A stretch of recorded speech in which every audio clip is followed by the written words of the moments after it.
big storm rolling in, a nice winter storm here in New Mexico. We're expecting about 6 inches of snow. It's gonna be great. And I thought a couple days ago when I first announced it, why don't we have a nice stuffed chicken on a cold, snowy day? It's gonna be awesome. So I spent 2 days thawing this in the fridge, this chicken. And step one, this is the night before we're gonna cook it, is a simple brine. Now, what I did was I dried the living heck out of this thing. You wanna take paper towels and make it nice and super dry. You've seen me do this on pork, and now this is on chicken. This is the bottom side of the chicken, kosher salt, very simple. Throw it on there. You wanna rub it in a little bit. You wanna coat this thing in salt, all the nooks and crannies. And again, what the salt's gonna do is draw all the juices to the surface, then it'll retreat back in as it's refrigerated overnight, and it's gonna be a wonderful, moist, best chicken you've ever had for roasted chicken. And also another thing we have to do on day one is start the stuffing preparation. So, okay, this is pretty well salted up. Gonna flip her over. Other side of the chicken, the top side I'll call that. Just rub this in. You wanna get those wings.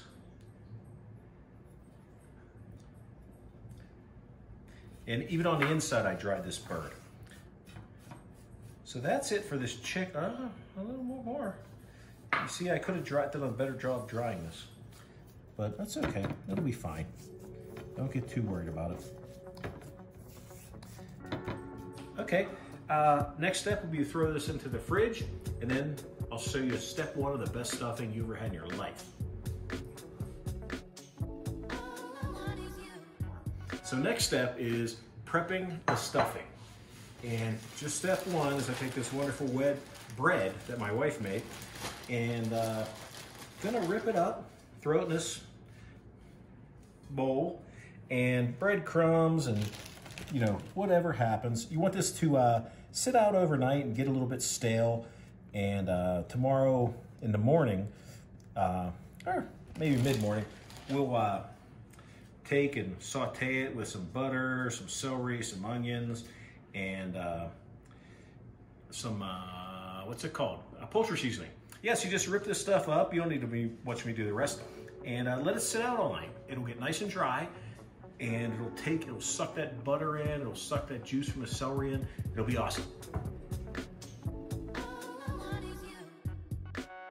I almost forgot, key ingredient to this vastly underrated stuffed chicken dinner, cranberry sauce. What you want to do a day before is put it in the fridge, and I like the jelly, not the fancy stuff, just the stuff that still has the rib marks from the can when you slice it. Put this in the fridge a day before.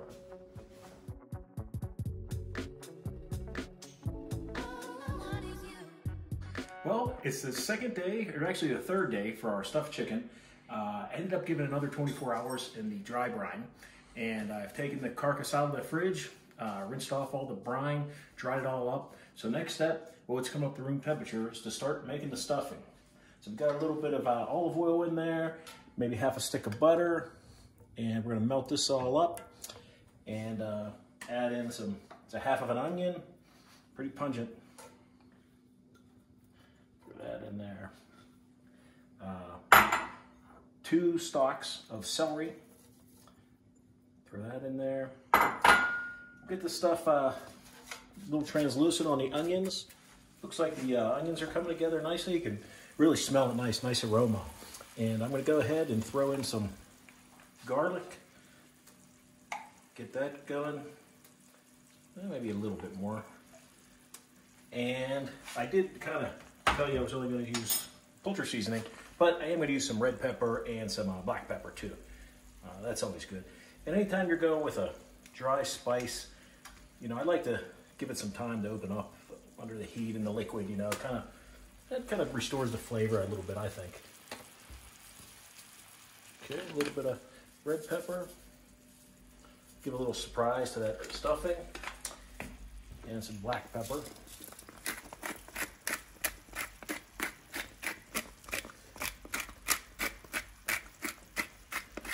gonna stir this all together.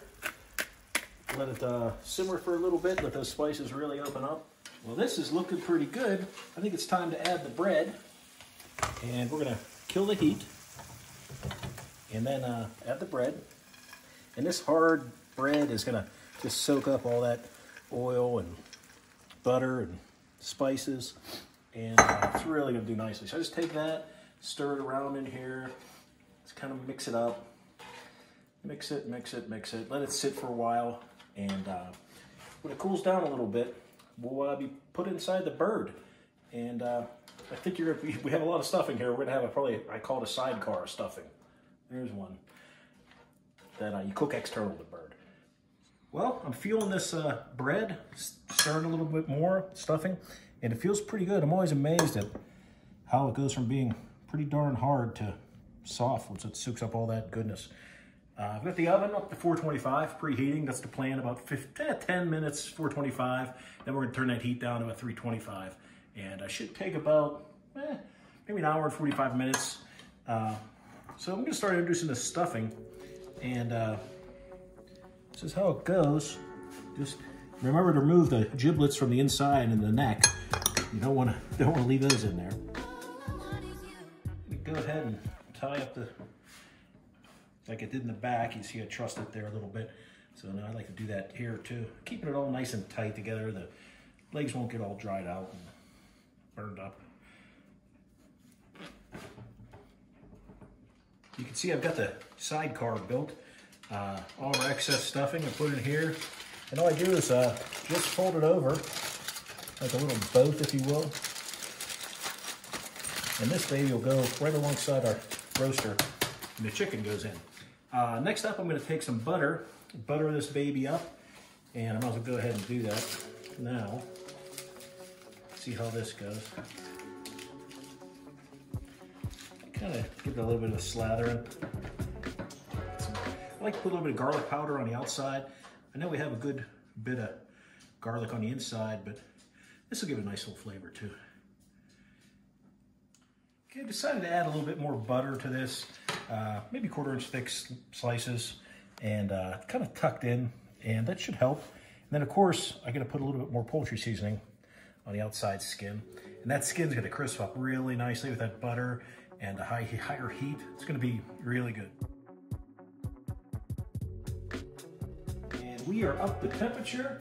I think we're ready to bake. It's so easy, and one of my favorite dishes. Of course, we've got the cranberry sauce, like we mentioned, in the fridge. And we're gonna put this baby in. Well, it's been about 15 minutes at the high heat, 425. Let's take a look at it. Pretty nice. It smells pretty good. You can see that stuffing's browning up a little. I'm gonna take a little chicken broth, bone broth, and do just a little basting with this. Just up that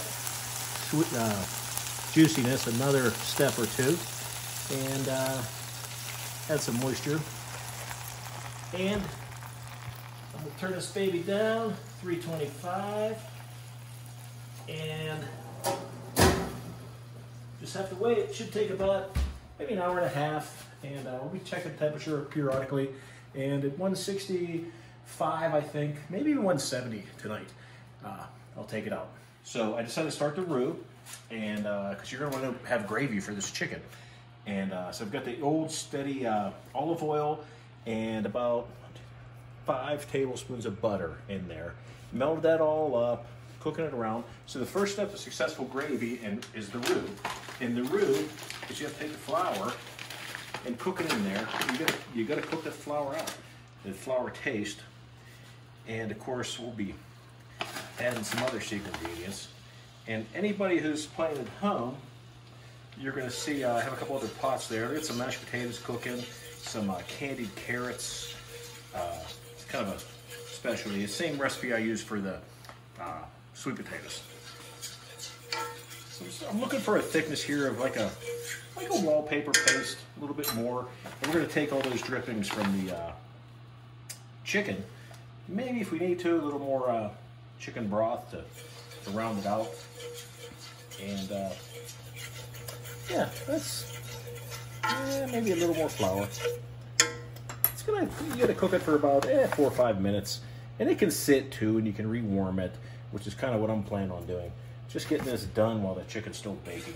Because we want to rest that chicken for about 5 or 10 minutes after we pull it out of the oven. Well, there you go. That's looking good. And this will keep the lumps out of your gravy and have a really good taste. Well, I'm feeling good. I think it's probably about done. I do have to confess to a mistake. I wasn't real happy with the crispness of the skin relative to the temperature of the meat, so I snuck in a little broiler time on it. Bad move. Now it's a little bit extra crispy. You're going to see it. But I think that it should be done now. So let's take a look. See what we have. Oh, there's that extra crispy. Yeah, a little extra crispy. Let's see what the mighty thermometer has to say.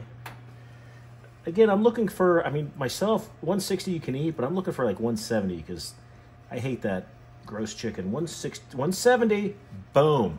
Calling this good. And I'll pull this out, we'll tent it. Wow, that smells really, really good. I think we're gonna like it. So now it's out of the oven. The drippings in there will go into the gravy with maybe a little extra chicken broth.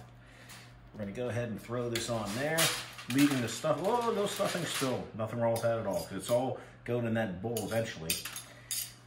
And I'm just gonna go ahead and wrap it in foil. And then we're gonna tend to our gravy. We're gonna add some spice to that and get these drippings in there. So, oh, that'll be nice. About 15 minutes of resting. It'll be super.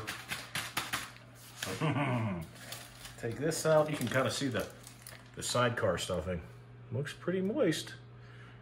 So go ahead and just dump that in the bowl for now. Oh, that smells wonderful. Wonderful. I've got the drippings from the pan harvested in this nice bowl. You can see the color of the flour mixture is nice and golden, and that's going to be pretty good. So I'm going to go ahead and before I dump this juice in, I'm going to add a little bit more poultry seasoning just to give it that earthy goodness that the gravy would be good. And then I'm also going to, secret weapon, balsamic vinegar. Touch of this in here.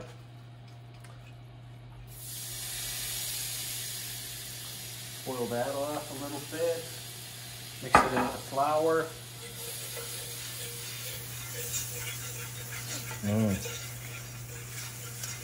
I love putting a little balsamic in the gravy. It's awesome. Oh, sorry about that, people. Now I'm going to go ahead and throw these drippings in. A lot of people will separate fat, and it's kind of a pain in the neck. Go ahead and just using a fork to stir this in. And if it's too thick, and it's looking like it's going to be, I'll just add a little bit more chicken broth. I've got the bone broth over there, ready to roll. The idea is just to get that flour mixed in with no lumps.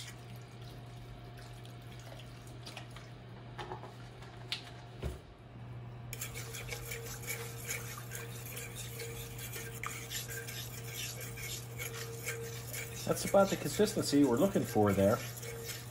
Let me give it a taste, see if we need any spice adjustment.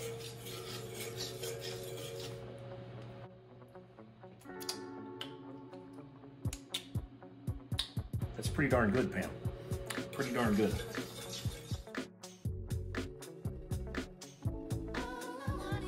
Look how moist this stuffing is. And I'm going to throw this all in this bowl, mix it together. Oh, that's good. And it's going to be some awesome stuffing with lots of texture. Be really good. Well, I'm ready for a taste of this. You see the skin pull away from the bone. You know it's done correctly. We checked the temperature. Should be awesome. This is my favorite piece, the thigh and the leg. And let's see.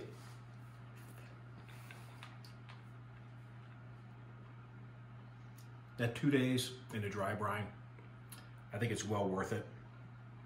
Wow, really good. Really good, Pam. Wow, look, it's done perfectly. See the color? A little bit of gravy on there. Moist, tender. succulent, very good. Very easy for everybody to make at home, very cheap actually.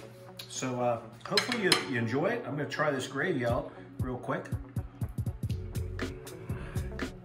Really good. Stuffing. I think you're gonna eat the whole thing.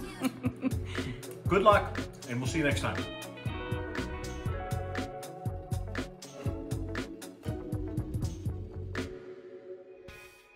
Man, I really want to grow some poultry seasoning in the garden this year. If anybody has any seeds, let me know.